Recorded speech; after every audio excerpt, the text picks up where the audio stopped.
ఓం నమ శివాయ. శ్రీ మాత్రే నమః. ఓం శ్రీ సాయిరాం. అందరికీ నమస్కారం అండి. బ్రహ్మంగారు చెప్పినట్టు 2026లో ఖచ్చితంగా జరిగే 5 సంఘటనలు ఇవే. సృష్టి రహస్యాలను, భవిష్యత్తులో జరగబోయే వింతలు, విశేషాలను ముందుగానే దర్శించి వాటిని కాలజ్ఞాన రూపంలోనే మనకు అందించిన మహనీయుడు శ్రీ పోతులూరి వీర బ్రహ్మేంద్ర స్వామి. రాబోయే రోజుల్లో మనుషులు ఎలా మారతారు, ప్రకృతి ఎలా విలయ తాండవం చేస్తుంది అనే విషయాలను ఆయన కొన్ని వందల ఏళ్ల క్రితమే తాళపత్ర గ్రంథాల్లో నిక్షిప్తం చేశాడు. విమానాలు, రైళ్లు, టీవీలు, ఫోన్ల గురించి, గాంధీ మహాత్ముడి జననం, స్వతంత్ర సంగ్రామం వంటి అనేక విషయాలను ఆయన అప్పట్లోనే చాలా స్పష్టంగా చెప్పారు. ఆయన చెప్పినవి అక్షరాల నిజమయ్యాయి. కాబట్టి తెలుగు ప్రజలకు బ్రహ్మంగారి కాలజ్ఞానం అంటే అపారమైన నమ్మకం, కాస్త భయం కూడా. అయితే రాబోయే కొత్త సంవత్సరంలో అంటే 2026వ సంవత్సరం గురించి కూడా బ్రహ్మంగారు కొన్ని భయంకరమైన, ఆశ్చర్యకరమైన ప్రధాన సంఘటనల గురించి కాలజ్ఞానంలో చెప్పారు. మరి ఇంతకీ ఈ 2026లో ఏమేమి వింతలు జరుగుతాయని బ్రహ్మంగారు కాలజ్ఞానంలో చెప్పారు అనే విషయాన్ని ఇప్పుడు ఈ వీడియోలో వివరంగా తెలుసుకుందాం. ఫ్రెండ్స్, అంత అదృష్టం ఉంటే తప్ప ఈ వీడియో చూడలేరు గనక శ్రద్ధగా ఈ వీడియోను చూడండి. చాలా మంది స్కిప్ చేస్తూ అక్కడ కొంచెం చూస్తూ ఉంటారు. అలా కొంచెం చూస్తే అర్థం కాదు గనక చివరి వరకు చూడండి. అప్పుడే మేము చెప్పేది మీకు పూర్తిగా అర్థమవుతుంది. వీడియో చూసే ముందు జై శ్రీరామ్ అని చెప్పి ఒక కామెంట్ చేయండి. అలాగే ఈ వీడియోకి ఒక లైక్ కొట్టడం మర్చిపోవద్దు. బ్రహ్మంగారి కాలజ్ఞానం అనే పదం వినగానే మనకు వెంటనే గుర్తొచ్చేది భవిష్యత్తు దర్శనం. ఆయన చెప్పిన ఎన్నో విషయాలను చరిత్రలో నిజమయ్యాయి. ఇప్పుడు 2026వ సంవత్సరానికి సంబంధించి ఆయన చెప్పిన కొన్ని భయానకమైన సంఘటనల గురించి తెలుసుకుందాం. ముందుగా బ్రహ్మంగారు చెప్పిన మొదటి మరియు అతిపెద్ద ప్రమాదం ప్రకృతి విలయ తాండవం. బ్రహ్మంగారి కాలజ్ఞానం ప్రకారం 2026వ సంవత్సరంలో సాగర్మాత ఉగ్రం రూపం దారుస్తుందని చెప్పబడింది. ఆ ఇల్లు కూలిన మరుసటి ఏడు సముద్రం కట్టలు తెంచుకుంటుంది అని ఆయన కాలజ్ఞానంలో హెచ్చరించాడు. ఇటీవల కాలంలోనే బ్రహ్మంగారి మఠానికి సంబంధించిన ఆయన నివసించిన పాత గృహం కూలిపోవడం మనం చూసాం. దీని తర్వాత 2026వ సంవత్సరం అంటే 2026లో సముద్రం కట్టలు తెంచుకుంటుంది అని బ్రహ్మంగారు కాలజ్ఞానంలో చెప్పారు. 2026లో బ్రహ్మంగారు చెప్పినట్టుగా తూర్పు తీరంలో సముద్రపు అలలు ఆకాశం అంత ఎత్తుకు లేచి తీర ప్రాంతాల గ్రామాలు, పట్టణాల మీదకు విరుచుకుపడతాయి. ఈ సునామీ ధాటికి పచ్చని పొలాలు, ఊళ్ళు ఉప్పు నీటిలో కలిసిపోతాయి. లక్షలాది మంది జనం, పశుపక్షాదులు నీటి పాలవుతుంటారు. తీర ప్రాంతాలు శవాల దిబ్బలుగా మారిపోతాయి. ఈ విపత్తు ఎంత భయంకరంగా ఉంటుందంటే సహాయం చేయడానికి వచ్చే ప్రభుత్వాలు కూడా నిస్సహాయంగా చూస్తూ ఉండిపోతారు. సహాయం చేసే వారికి సహాయం అవసరమయ్యే పరిస్థితి వస్తుంది. నీటి ప్రళయం మాత్రమే కాదు, 2026లో తెలుగు నేల మీద భూకంపాలు కూడా వస్తాయని కాలజ్ఞానంలో ఉంది.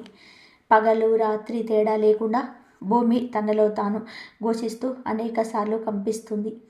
పెద్ద పెద్ద నగరాల్లో మేడలు, బీటలు బారిపోతూ ఉంటాయి. పాత కట్టడాలు నేలమట్టం అవుతూ ఉంటాయి. కొండలు జరిగిపోయి దారులు మూసుకుపోతాయి. ప్రజలు తమ ఇళ్లలో నిద్రపోవడానికి కూడా భయపడే రోజులు వస్తాయి. త్రాగడానికి నీరు, తినడానికి తిండి దొరకని దుస్థితి ఏర్పడుతుందని బ్రహ్మంగారు స్పష్టంగా చెప్పారు. ఇది కలియుగంలో పెరిగిపోయిన పాపాలకు, అధర్మానికి భూదేవి సాగరమాత ఇస్తున్న శిక్ష అని బ్రహ్మంగారు చెప్పారు. అంతేకాదు 2026లో చలికాలంలో వర్షాలు పడతాయి, వర్షాకాలంలోనే ఎండలు కాస్తాయి, ఎండాకాలంలో వర్షాలు పడతాయి, ఋతువులు అస్తవ్యస్తం అవుతూ ఉంటాయి అని బ్రహ్మంగారు చెప్పారు. అలాగే ఈ సంవత్సరంలో ప్రజలు అత్యంత విలువైనదిగా భావించే బంగారము, వెండి ధరల్లోనే ఊహించని పతనం సంభవిస్తుంది. ప్రపంచ మార్కెట్లలో ఏర్పడే ఒక సంక్షోభం కారణంగా బంగారంపై పెట్టిన పెట్టుబడులు ఒక్కసారిగా ఆవిరైపోతాయి. తెల్ల బంగారానికి అంటే వెండికి విలువ పెరుగుతుంది, బంగారం ధర పడిపోతుంది అని కూడా బ్రహ్మంగారు చెప్పారు. 2026వ సంవత్సరంలో ఒక కుక్క కడుపున కప్ప పిల్లలు పుడతాయని, అది జరిగిన నెల రోజుల్లోనే మన దేశంలో పెద్ద సునామీ వస్తుందని బ్రహ్మంగారు చెప్పారు. అలాగే భవిష్యత్తులో 6 నెలల బాలుడు పాట పాడతాడు అని కాలజ్ఞానంలో ఉంది. రానున్న రోజుల్లో బ్రహ్మరాంబ పట్టు చీరకు చెదలు పడతాయి. మల్లికార్జునుడి గుడిలో పొగ మంటలు ఎగిసి పడతాయి అని బ్రహ్మంగారు చెప్పారు. 2026 నాటికి ప్రజల ఆరోగ్యం పూర్తిగా క్షీణించిపోతుందని, ఎవరికి ఏ రోగం వస్తుందో తెలియని అయోమయ పరిస్థితి నెలకొంటుందని కాలజ్ఞానంలో ఉంది. ముఖ్యంగా మనిషి నిలువుగా కుప్పకూలిపోయే రోజు వస్తాయని ఆయన కాలజ్ఞానంలో స్పష్టం రాశారు. ఇప్పుడు మనం చూస్తున్న హార్ట్ అటాక్ మరణాలు దీనికి చిహ్న ఉదాహరణ మాత్రమే. 2026లో ఇది మరింత తీవ్ర రూపం దాలుస్తుందని, కడుపులో మంట పుట్టి నోట మాట రాకుండానే జనాలు పిట్టల్లా రాలిపోతారని బ్రహ్మంగారు వివరించారు. వైద్యులకు కూడా అంతు చిక్కని కొత్త రోగాలు పుట్టుకొస్తాయని, మందులు వేసిన తగ్గని మొండి వ్యాధులు ప్రజలను పట్టి పీడిస్తాయని ఆయన చెప్పారు. ఇది ఎంతలా ఉంటుందంటే, ఉదయం బాగున్న మనిషి సాయంత్రానికి ఉంటాడో లేడో తెలియని పరిస్థితి వస్తుంది. భార్యాభర్తల మధ్య, తల్లి బిడ్డల మధ్య ఉన్న అనుబంధాలు కూడా ఈ రోగాల భయంతో దూరం అయిపోతాయి. డబ్బున్న వాళ్ళు, పేదవాళ్ళు అనే తేడా లేకుండా అందరూ ఈ ఆరోగ్య సమస్యలతో సతమతం అవుతారని, హాస్పిటల్స్ నిండిపోయిన చికిత్స దొరకని రోజులు వస్తాయని బ్రహ్మంగారు కాలజ్ఞానంలో చెప్పారు. 2026లో ఆకాశంలో కొత్త నక్షత్రాలు లేదా తోకచుక్కలు కనిపిస్తాయని, ఇవి రాబోయే కీడుకు సంకేతాలని బ్రహ్మంగారు కాలజ్ఞానంలో చెప్పారు. ముఖ్యంగా ఒక వింత నక్షత్రం పగటిపూట కూడా కనిపిస్తుందని, అది కనిపించిన కొన్ని రోజులకే ప్రపంచంలోని పెద్ద యుద్ధాలు లేదా పెను విషాదాలు జరుగుతాయని కాలజ్ఞానంలో ఉంది. దీనిని బట్టి చూస్తే 2026లో అంతరిక్షం నుంచి కూడా మనకు ముప్పు పొంచిందని అర్థమవుతుంది. ఆకాశంలోనే నెత్తుటి రంగులో మేఘాలు కమ్ముకోవడం, సూర్యుడు చంద్రుడు తమ సహజ సిద్ధమైన కాంతిని కోల్పోయి వింత రంగుల్లో కనిపించడం వంటివి జరుగుతూ ఉంటాయి.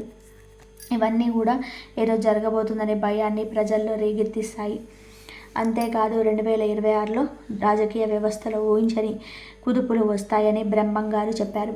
ముఖ్యంగా ప్రజలు దేవుడిలా కొలిచే ఒక గొప్ప నాయకుడిని నిజస్వరూపం బయటపడుతుందంట.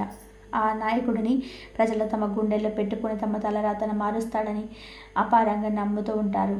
కానీ ఆ నాయకుడికి సంబంధించిన ఒక చీకటి కోణం, ఒక అతిపెద్ద రహస్యం అగ్నిపర్వతంలా బద్దలై బయటకు వస్తుంది. ఈ నిజం తెలిసాక ప్రజల నమ్మకం అద్దంలా పగిలిపోతుంది. తాము ఎంతగా మోసపోయామో గ్రహించిన జనం ఆ నాయకుడిని చీకొడతారు.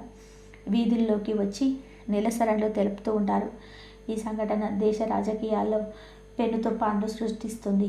దీనివలన రాజకీయ నాయకులపై ప్రజలకున్న నమ్మకం పూర్తిగా సన్నగిల్లుతుంది. దేశంలోని ఒక పురాతనమైన శైవక్షేత్రంలో ఒక గొప్ప మహిమ వెలుగు చూస్తుంది. ఎన్నో సంవత్సరాలుగా మూతపడి ఉన్న ఒక ఆలయ గర్భగుడి నుంచి దివ్యమైన జ్యోతి కనిపించడం, లేదా శివలింగం నుంచి విభూది, పాలు వంటివి వాటంతటవే ఉద్భవించడం వంటివి అద్భుతం జరుగుతుంది అని కాలజ్ఞానంలో ఉంది. కానీ కలియుగంలో ధర్మాన్ని రక్షించడానికి ఆ పరమేశ్వరుడే తమ ఉనికిని చాటుకుంటున్నాడని, ఇది చూసిన నాస్తికులు కూడా ఆస్తికులుగా మారుతారని కాలజ్ఞానంలో చెప్పబడింది. పవిత్ర నదులైన గంగా, యమున వంటివి కొన్ని ప్రాంతాలలో ఎండిపోతాయని, మరికొన్ని చోట్ల సముద్రం పొంగి భూమిని కబలిస్తుందని బ్రహ్మంగారు కాలజ్ఞానంలో చెప్పారు. రానున్న రోజుల్లో భారతదేశంలో పాలనలోనూ ఇతర రంగాలలోనూ స్త్రీల ప్రాధాన్యత పెరుగుతుందని, వారు పురుషులతో సమానంగా అన్ని పనులు చేస్తారు. అంతేకాదు, పురుషులు ఇంట్లో ఉండి ఇంటి పనులు చేసే రోజులు వస్తాయని కాలజ్ఞానంలో ఉంది. భవిష్యత్తులో మానసిక రోగులు ఎక్కువైపోతూ ఉంటారు. బ్రహ్మంగారు కాలజ్ఞానంలో చెప్పారు. కూరగాయలు, పండ్లు తమ రుచిని కోల్పోతాయి. సైంటిస్టులు రకరకాల ప్రయోగాలు చేసి మానవాళికి ముప్పు తెస్తారు. మత కలహాలు పెరిగిపోతాయి. ఒకరి దేవుడిని ఒకరు నిందించుకుంటూ ఉంటారు. కానీ చివరికి అందరూ ఒకటే అనే సందే తెలుసుకుంటారు అని బ్రహ్మంగారు చెప్పారు. నరుడు నక్కలాగా ఊలవేస్తాడు. నక్క నందిలాగా రంకెలు వేస్తుంది. పందులు నాయన అని కూతలు పెడతాయి. ఏనుగులు అమ్మ అని కేకలు పెడతాయి. ఇక రాబోయే రోజుల్లో 15 సంవత్సరాల ఆడపిల్లలు కూడా గర్భవతులు అవుతారు. అలాగే మనం పీల్చే గాలిని కూడా కొనుక్కోవలసిన పరిస్థితి వస్తుంది. తిరుపతిలో ఉన్న వెంకటేశ్వర స్వామికి కోపం వచ్చి శ్రీవారి గుడి పూజం పగులుతుంది. అతి తిండి, అతి నిద్ర వలన మానవులు అనేక రకాల రోగాల బారిన పడతారు అని బ్రహ్మంగారు కాలజ్ఞానంలో చెప్పారు. శ్రీనివాసం అన్నది లేక ప్రజలు ఒక చోట నుండి ఇంకొక చోటికి సంచరిస్తుంటారు. అలాగే 2026లో విజయవాడలో ఉన్న కృష్ణా నదిని నీరు కనకదుర్గమ్మ ముఖపుడుకను తాకుతుందని బ్రహ్మంగారి కాలజ్ఞానంలో ఉంది. ఒకవేళ జలప్రళయం ఏర్పడి లేదా ఏదైనా భూకంపం వచ్చి నాగార్జున సాగర్ డ్యామ్ బీటలు పడితే కృష్ణా నది నీరు వచ్చి ఇంద్రకీలాదిని తాకే ప్రమాదం ఉంటుంది కనుక దుర్గమ్మ ముక్కుపుడుప కృష్ణా నది తాకితే మాత్రం ఎన్నో ఊహించని ప్రభావాలు జరుగుతాయి. ఏనుగులు పంది పిల్లల్ని కంటాయి, పందులు కోతుల్ని కంటాయి. అంతేకాదు ఈ సంవత్సరం చివరిలో పల్నాడులోనే ఒక బ్రాహ్మణుడి ఇంటి దగ్గర ఉండే కాకరకాయ చెట్టుకు చింతకాయలు కాస్తాయని బ్రహ్మంగారు కాలజ్ఞానంలో చెప్పారు. ముందు ఈ జగమంతా అనాథ పిల్లలతో నిండిపోతుంది. చాలామంది ఆడవారు పిల్లల్ని కనేసి వారిని రోడ్డు మీద వదిలేస్తారు అని కాలజ్ఞానంలో ఉంది. అంతేకాదు మక్కా మసీదులో నల్ల పంది పుడుతుంది. ఆ పంది వలన మహమ్మనీయుల వల్ల గొడవలు చెలరేగుతాయి. ఆ పందిని పట్టుకోవాలని ప్రయత్నించినప్పుడు అది విజయవాడ కృష్ణా నది వద్దకు వచ్చి మాయమవుతుంది అని బ్రహ్మంగారు కాలజ్ఞానంలో చెప్పారు. నెల్లూరు జిల్లాలో చిలక మాట్లాడుతుంది. మాట్లాడమే కాదు కాలజ్ఞానాన్ని కూడా బోధిస్తుంది అని బ్రహ్మంగారు చెప్పారు. 7 ఏళ్ల పసిబాబు భవిష్యత్తు గురించి చెప్తాడు అనే కాలజ్ఞానంలో ఉంది. ఇది ఆల్రెడీ జరిగిపోయిందే చెప్పుకోవచ్చు. ఎందుకంటే 2020లో కరోనా వస్తుందని అభిజ్ఞ ఆనంద్ ఫ్యూచర్ను అంచనా వేసి చెప్పాడు. అంతేకాదు అభిజ్ఞ చెప్పిన ఎన్నో విషయాలు నిజమయ్యాయి. ఇది ఖచ్చితంగా అభిజ్ఞ గురించి అని మనం అర్థం చేసుకోవచ్చు. మజ్జిగ కంటే కూడా కళ్ళు మంచివని ప్రజలు మజ్జిగ తాగడం మానేస్తారు, కళ్ళు ఇష్టంగా తాగుతారు అనే కాలజ్ఞానంలో ఉంది. ఋతువులన్నీ అస్తవ్యస్తంగా మారిపోతాయి. పంటల్లో చీడలు విపరీతంగా పెరిగిపోతాయి. బర్రె కడుపున గొర్రె పిల్ల పుడుతుంది. అక్రమ సంబంధాలు పెట్టుకునే వారికి ఇలాంటి శిక్షలు ఉండవు. మేక మనిషిగా అవతారం ఎత్తుతుంది, మనుషుల మీద పెత్తనం చెలాయిస్తుంది అనే కాలజ్ఞానంలో ఉంది. వావి వర్షాలు మర్చిపోయి కూతుర్లు కొడుకులు కన్న తల్లిదండ్రులను చంపుతారు. అలాగే తల్లిదండ్రులే పిల్లలను కడతేరుస్తారు. మానవ సంబంధాలు దెబ్బతింటాయి. ఒకరి భార్యను మరొకరు వశపరుచుకుంటూ ఉంటారు. స్త్రీ పురుషులు కామపీడితులు అవుతుంటారు. అక్రమ సంబంధాలు పెట్టుకొని భార్యాభర్తలు భర్త భార్యను చూపుకుంటారని కాలజ్ఞానంలో ఉంది. అంతేకాదు కొన్ని ప్రాంతాలు జలమయం అవుతాయి, మరికొంత ప్రాంతాలు కొత్తగా ఆవిర్భవిస్తాయి. అంతేకాదు దేవాలయాలపైన దాడులు జరుగుతాయి. చాలా దేవాలయాలు భక్తులు రాక శిథిలావస్థకు చేరుకుంటాయి. కొన్నేళ్లకు పూజారులు కూడా దేవాలయాన్ని వదిలేసి తమ వృత్తిని వదిలేసి వేరే వృత్తిని వెళ్ళిపోతుంటారు. దేవుణ్ణి పూజించేవారు కరువవుతారు. ఆంధ్రప్రదేశ్లోనే ఒక ఇనుప స్తంభానికి ఆకులు పువ్వులు పూస్తాయి. ఆ వింతను చూడడానికి ప్రజలు ఓటెత్తుతారు అని బ్రహ్మంగారు చెప్పారు. ప్రజలు ఉన్నపళంగా ఉద్యోగాలు కోల్పోతారని, రోడ్డున పడతారని కాలజ్ఞానంలో ఉంది. స్త్రీ పురుషులు ప్రేమలు స్వేచ్ఛ అనే పేరుతో చేయకూడని పనులెన్నో చేస్తారని బ్రహ్మంగారు చెప్పారు. ఈ విషయం గురించి మనం ప్రత్యేకంగా చెప్పుకోవాల్సిన అవసరం లేదు. ఈ సంవత్సరంలోనే ఇంకొక కొత్త రోగం పుట్టబోతుంది. రోగం వలన శరీరం పైన బొబ్బలు వచ్చి చాలామంది మనుషులు మరణిస్తారు అని కాలజ్ఞానంలో ఉంది. ఒక అమావాస్య నాడు తిరుమల కొండపైన శ్రీ మహావిష్ణువు ప్రత్యక్షమవుతాడు. ఇక దేవతా వృక్షమైన వేప చెట్టుకు మామిడికాయలు కాస్తాయి, అలాగే చింత చెట్టుకు మల్లెపూలు పూస్తాయి అనే బ్రహ్మంగారు చెప్పారు. అదేవిధంగా రాబోయే రోజుల్లో ఒక పెద్ద తుఫాను ఏర్పడుతుంది. ఈ తుఫాను ప్రభావంతో టవర్లన్నీ కూలిపోతాయి. ఫోన్లు కూడా కొన్ని రోజులు పనిచేయవు. రాబోయే రోజుల్లో శత్రువులు పెరిగిపోయి ఒకరిపైన ఒకరు చేతబడులు చేసుకుంటూ ఉంటారు. అతిగా తినడం అలాగే అతిగా నిద్రించడం వలన అనేక కొత్త రోగాలు ఏర్పడతాయి. సులభంగా డబ్బు సంపాదించాలని దొంగ స్వాములు పెరిగిపోతారు. ప్రజలకు మాయమాటలు చెప్పి ధనాన్ని దోచుకుంటారు. రోజు రోజుకి ధర్మం నశించిపోయి అధర్మమే గెలుస్తుంది. దుర్మార్గులే రాజులుగా మారతారు. మంచి ప్రవర్తన కలవారు అపనిందలను ఎదుర్కొంటారు. దుర్మార్గులు అబద్ధాలను ప్రచారం చేసి నిజాలను కప్పిపుచ్చుతారు. దాని వలన మంచివారు భయంకరమైన కష్టాలను అనుభవిస్తారు అని బ్రహ్మంగారు చెప్పారు. అంతేకాదు గ్రామాలలో పట్టణాలలో నెత్తుటి వాన కురుస్తుంది. మన దేశ సాంప్రదాయాలను వదిలేసి ఇతర దేశ సాంప్రదాయాలను అనుసరిస్తారు. హత్యలకు రేపులకు సినిమాలు ఇన్స్పిరేషన్గా ఉంటాయి. సోషల్ మీడియాలో ఫేమస్ అవ్వడానికి ఎంతైనా సరే తెగిస్తూ ఉంటారు. ఎన్ని నాటకాలైనా ఆడుతూ ఉంటారు. అంతేకాదు భవిష్యత్తులో 2 మగవాళ్ళు అలాగే 2 ఆడవాళ్ళు అంటే ఆడ మగ పెళ్లి చేసుకుంటారు. అనివార్య కడుపున బిడ్డ జన్మిస్తుందని కూడా బ్రహ్మంగారు చెప్పారు. ఇప్పటి రోజుల్లో చాలా కంట్రీస్లలో మనం చూస్తూనే ఉన్నాము. సెక్స్ మ్యారేజెస్ లీగల్ అయిపోయాయి. మగవారు ఆడవారు పెళ్ళిళ్ళు చేసుకుంటూ ఉన్నారు. అంతేకాదు లింగ మార్పిడి చేసుకున్న వారు హోమ్ సెక్స్ మ్యారేజ్ చేసుకుంటే వారికి పిల్లలు కూడా పుడతారు. ఇప్పుడు భారతదేశంలో కూడా మగ ఆడ పెళ్లి చేసుకుంటూ ఉన్నారు. అంటే బ్రహ్మంగారు చెప్పింది జరుగుతుందని అర్థం చేసుకోవచ్చు. రాబోయే సంవత్సరంలో జరిగే కొన్ని సంఘటనలు మనం ఇప్పటికైనా కళ్ళు తెరిచి మంచి మార్గంలో నడిస్తే రాబోయే గండాల నుంచి దైవానుగ్రహంతో బయటపడవచ్చు. లేకపోతే ప్రకృతి ప్రకోపానికి, కాలం తీర్పుకు బలి కాక తప్పదు. బ్రహ్మంగారి మాట, కాలం రాత ఎప్పుడు పోదు కూడా. కాబట్టి జాగ్రత్తగా ఉండడం, ధర్మాన్ని ఆచరించడం మన బాధ్యత. ఇప్పుడు బ్రహ్మంగారు చెప్పిన వాటిలో ఆల్రెడీ జరిగిన వాటి గురించి ఒకసారి తెలుసుకుందాం. బ్రహ్మంగారు పరిపూర్ణాచార్య ప్రకృతాంబ దంపతులకు బ్రహ్మాండపురి అనే గ్రామంలో సరస్వతి నది ఒడ్డున జన్మించాడు.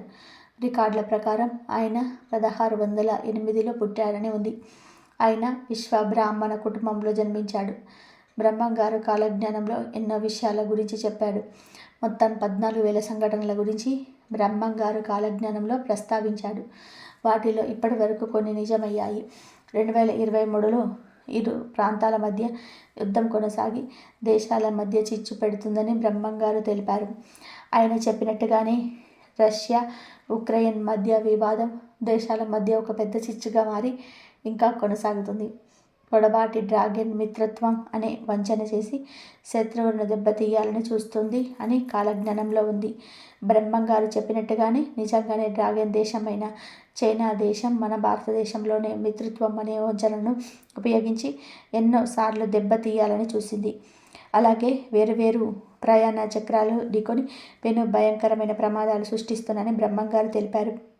ఇది ఆంధ్ర సరిహద్దులో జరిగిన ఇరు రైళ్ల ప్రమాదాన్ని, మరో దేశంలో ఇతర జరుగుతున్న రైలు ప్రమాదాలను సృష్టిస్తుంది. అడవి మృగాలు దేవాలయ ప్రాంతంలోకి ప్రవేశించి మానవుల్ని చంపుతాయని కూడా బ్రహ్మంగారు చెప్పారు. ఇది కూడా బ్రహ్మంగారు చెప్పినట్టుగానే జరుగుతూ వస్తుంది. రీసెంట్గా చూసుకున్నట్లయితే ఈ సంఘటన చాలాసార్లు మన భారతదేశంలోనే తిరుమల కొండపైన చోటు చేసుకుంది. అంతేకాదు నాస్తికత్వం ప్రబలుతుంది అనే బ్రహ్మంగారు బలంగా చెప్పారు. ఆయన చెప్పినట్టుగానే తమిళనాడులో జరిగిన యాక్టివిటీస్లో సనాతన ధర్మాన్ని వ్యతిరేకిస్తూ అనేక కామెంట్స్ని ఒక రాజకీయ నాయకుడు సభలో బహిరంగంగా మీడియా ముందు తెలిపాడు. అంటే బ్రహ్మంగారు చెప్పింది జరిగినట్టే కదా. మధ్య తూర్పులో ఉన్న దేశాలు ఆకలి మరియు స్థల ఆక్రమణ కోసం యుద్ధాలు చేసి వేలాది మంది పసి ప్రాణాలను అన్యాయంగా మరణిస్తారని బ్రహ్మంగారు తెలిపారు. మొన్నే జరిగిన ఇరాన్ మరియు ఇజ్రాయెల్ పాలస్తీనా వంటి యుద్ధం అక్కడ ఉన్న పెద్దల నుండి పిల్లల వరకు ఎంతోమందిని పొట్టన పెట్టుకుంది. ఇది కూడా బ్రహ్మంగారు చెప్పినట్టే జరిగింది. ఒక అంబ 16 ఏళ్ళు రాజ్యం ఏలుతుంది అని బ్రహ్మంగారు కాలజ్ఞానంలో చెప్పారు. బ్రహ్మంగారు చెప్పినట్టుగానే ఇందిరాగాంధీ గారు 15 సంవత్సరాల 300 రోజులు భారతదేశాన్ని చాలా బలంగా పాలించారు. శ్వేతముఖులు భారతదేశాన్ని పాలిస్తారు అని బ్రహ్మంగారు చెప్పారు. ఆయన చెప్పినట్టుగానే తెల్లవాళ్ళు భారతదేశాన్ని చాలా సంవత్సరాలు పాలించారు. అంటే ఇది కూడా నిజమైంది. తెర మీద బొమ్మలు గద్దెలెక్కుతాయని బ్రహ్మంగారు కాలజ్ఞానం చెప్పారు. అంటే యాక్టర్లు రాజకీయంలోకి వస్తారని అర్థం. బ్రహ్మంగారు చెప్పినట్టుగానే ఎన్టీఆర్ గారు, ఏజీఆర్, జయలలిత, ఇప్పుడు పవన్ కళ్యాణ్, ఇప్పుడు చాలామంది రాజకీయంలోకి వచ్చారు. చాలామంది యాక్టర్లు ముఖ్యమంత్రులు కూడా అయ్యారు. అలాగే శనిగ్రహం మిథున రాశిలోకి వచ్చినప్పుడు మరణాలు సంభవిస్తాయని బ్రహ్మంగారు కాలజ్ఞానంలో చెప్పారు. 1913, 1943, 1973, 2003 ఈ సంవత్సరాల్లో శని మిథున రాశిలోకి వచ్చింది. బ్రహ్మంగారు చెప్పినట్టుగానే 1913లో మొదటి ప్రపంచ యుద్ధానికి ముందు దేశాల మధ్య గొడవలు మొదలై దాదాపు 3.5 కోట్ల మంది మరణించారు. 1943లో రెండవ ప్రపంచ యుద్ధం జరుగుతున్నప్పుడు దాదాపు 7 కోట్ల మంది చనిపోయారు. 1973, 1975 మధ్యలో చైనాలో ఒక డ్యామ్ కూలి 2 లక్షల మంది చనిపోయారు. 2003లో ఇరాక్లో యుద్ధం మొదలై 2 లక్షల మంది వరకు చనిపోయారు. ఇలా బ్రహ్మంగారు ఎన్నో సంఘటనల గురించి చెప్పారు. వాటిల్లో చాలా వరకు నిజమయ్యాయి.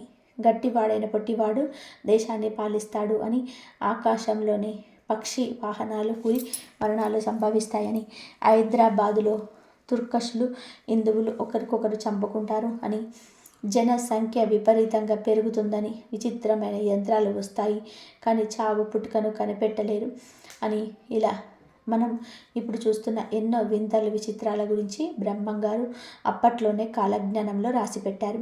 ఈ వీడియో నచ్చితే లైక్ చేయండి, షేర్ చేయండి, సబ్స్క్రైబ్ చేయడం అసలు మర్చిపోకండి. ఇంతవరకు చూసినందుకు ధన్యవాదాలు. జై శ్రీరామ్ అని చెప్పి కామెంట్ చేయండి. ఆ స్వామివారి అనుగ్రహం ఎప్పుడు మీ పైన, మీ కుటుంబం పైన ఉండాలని మనస్ఫూర్తిగా కోరుకుంటూ మరొక మంచి వీడియోతోటి మళ్ళీ కలుద్దాం. హైప్ చేయడం మాత్రం అసలు మర్చిపోకండి. కంపల్సరీ హైప్ చేయండి. ధన్యవాదాలు.